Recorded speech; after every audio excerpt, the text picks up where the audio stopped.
ನನ್ನ daily foods ಏನು ಅಂತ ತೋರಿಸ್ತೀನಿ ಬನ್ನಿ. ಡೈಲಿ ಫುಡ್ಸ್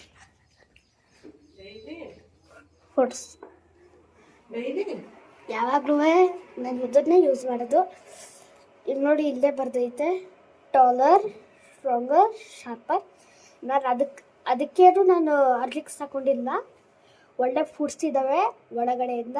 ಅದಕ್ಕೆ ನಾನು ಯಾವಾಗಲೂ ಹಾಲಿಗೆ ಸೇರಿಸಿ ಕುಡಿತೀನಿ. ಇಲ್ಲಾಂದರೆ ಒಂದು ಸ್ಪೂನಲ್ಲಿ ಒಂಚೂರು ತಗೊಂಡು ಬಾಯಿ ಒಳಗೆ ಹಾಕೊಂಡು ತಿಂತೀನಿ ಅಷ್ಟೇ.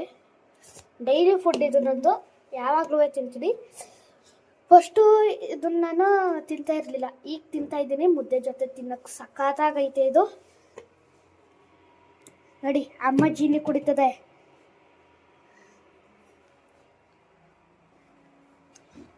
ನಾಷ್ಟಕ್ಕೆ ರೆಡಿ ಆಗ್ತೈತೆ. ಈಗ ನಾಷ್ಟ ಆಡಬೇಡ, ನಿಮ್ಮ ವಿಡಿಯೋ ತೋರಿಸ್ತೀನಿ. ನನ್ನ ಡೈಲಿ ಫುಡ್ಸ್ ಅದೇ ನೋಡಿ. ಒಳಗಡೆ ನಾನಿನ್ನೂ ಒಂಚೂರು ಯೂಸೇ ಮಾಡಿಲ್ಲ. ಇದನ್ನು ಒಂಚೂರು ಯೂಸೇ ಮಾಡಿಲ್ಲ ನಾನು, ಒಂಚೂರು. ನೋಡಿ, ಇದೈತೆ. ಈಗ ತೆಗಿತೀನಿ, ಇರಿ ಒಂದು ನಿಮಿಷ. ನೋಡಿ, ಈಗ ತೆಗ್ದೆ. ಒಂಚೂರು ಯೂಸ್ ಮಾಡಿಲ್ಲ.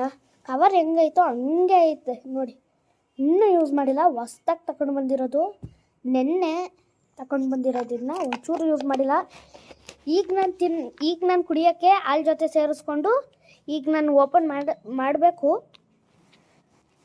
ಮಾಡ್ತೀನಿ ಈಗ. ಇದೇ ನನ್ನ ಡೈಲಿ ಫುಡ್ಡು, ನನಗಿಷ್ಟವಾದ ಫುಡ್ ಇದು. ನಾನು ಇದಕ್ಕೋಸ್ಕರ ಏನೂ ತಗೊಂಡಿಲ್ಲ. ಟಾಲರ್, ಸ್ಟ್ರಾಂಗರ್, ಶಾರ್ಪರ್ ಅನ್ನೋದಕ್ಕೋಸ್ಕರ ತಗೊಂಡಿಲ್ಲ ಇದನ್ನ. ಇದ್ರ ಒಳಗಡೆ ಒಳ್ಳೆ ಗುಡ್ ಫುಡ್ಸ್ ಇದ್ದಾವೆ, ಹೆಲ್ತ್ಗೆ ಒಳ್ಳೆಯದು, ಪ್ರೋಟೀನ್ ಅಂಶ ಚೆನ್ನಾಗೈತೆ ಅಂತ ಎಲ್ಲ ಐತೆ ಇದ್ರ ಒಳಗಡೆ. ಅದಕ್ಕೆ ನಾನು ಇದನ್ನ ತಗೊಂಡಿರೋದು. ಇದನ್ನು ಐರನ್ ಅಂಶ ಜಾಸ್ತಿ ಐತೆ ಇದರಲ್ಲಿ, ಪ್ರೋಟೀನ್ ಅಂಶನೂ ಜಾಸ್ತಿ ಐತೆ. ಅದಕ್ಕೆ ನಾನು ತಗೊಂಡಿರೋದು ಇದನ್ನ. ಡೈಲಿ ಫುಡ್ ಅಂದರೆ ಇದೇನೆ ನನಗೆ. ಇವತ್ತೇನೋ ಒಂಚೂರು ಲೇಟಾಗಿ ಹಾರ್ಲಿಕ್ಸ್ ಕುಡಿತಾ ಇದ್ದೀನಿ. ಅಮ್ಮ ಒಂಚೂರು ಕೆಲಸ ಮಾಡ್ತಾಯಿತ್ತಲ್ಲ ಅದಕ್ಕೆ. ನೋಡಿ, ಇಲ್ಲಿಂದನೂ ನೋಡ್ಬೋದು. ಒಂಚೂರು ಯೂಸ್ ಮಾಡಿಲ್ಲ ನಾನು, ಆದರೆ ಅದು ಜಾಸ್ತಿ ಹಾಕಿರೋದಿಲ್ಲ ಒಳಗಡೆ. ಅದಕ್ಕೆ ಇದನ್ನ ನಾನು ತಿಂತಾನೆ ಇರ್ತಿದ್ದಿಲ್ಲ, ಹೇಳ್ಬೇಕು ಅಂದರೆ ತಿಂತಾನೆ ಇರ್ತಿದ್ದಿಲ್ಲ ಈ ಸಾಂಬಾರನ್ನ. ಈಗ ತಿಂತಾಯಿದ್ದೀನಿ. ನೀವು ಇದು ನೋಡ್ಬಿಟ್ಟು ಗಾಯ ಅಂತ ಅಂದ್ಕೊಂಡಿದ್ದೀರ. ಹೌದು, ಇದು ಗಾಯನೇ. ನೆಕ್ಸ್ಟ್ ವಿಡಿಯೋಗೆ ಮೀಟ್ ಮಾಡೋಣ. ಬಾಯ್.